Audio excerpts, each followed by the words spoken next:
vienmēr ir pozitīvas un negatīvas lietas, un šī spēle pierādīja to, par ko es runāju. 1-2, kritiskā gadījumā 3 mēs varam ielaist, lai būtu iespēja aizķerties ar spēli. Šodien tie bija 4, un 4 tas ir pa daudz. Un, teiksim, man nepatika spēles sākums, jo mēs iznācām tādi, atkal latvieši laikam tādi. Vai mēs varēsim, vai mēs drīkstēsim, vai kā būs, ko viņi darīs.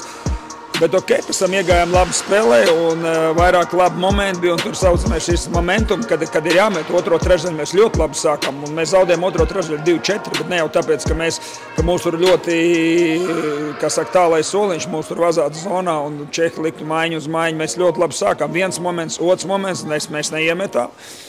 Un jāsakārto ir aizsardzības zonas pāris momenti, kas man nepatīk, ka mēs esam kaut kur pa pasīvu. Sanāca tā, ka Čehi sāka mainīties, ieraudzīja brīvo laukumu, aizsargs iedeva labu piespēli caur visiem un sanāca iziet 1-0 un iemetu Vārtsargam pie saucamā rampakā. Jā, man sanāca, es tur viens pats gāju, daudz, ka nebija darīt pa lielo apslidoju, tur izlīd, un tad nebija nekā, kaut kā trāpīja. Jā, pirmais sākums bija tāds mazliet lēns, zinu, ka daudz neesam spēlējuši šādā līmenī, tā kā pirmās 10 minūtes bija lēnas. Bet otrais periods jau bija daudz, otrā puse pirmajā periodam jau bija daudz labāk, ja mēs momentus veidojām un iegājām spēlē.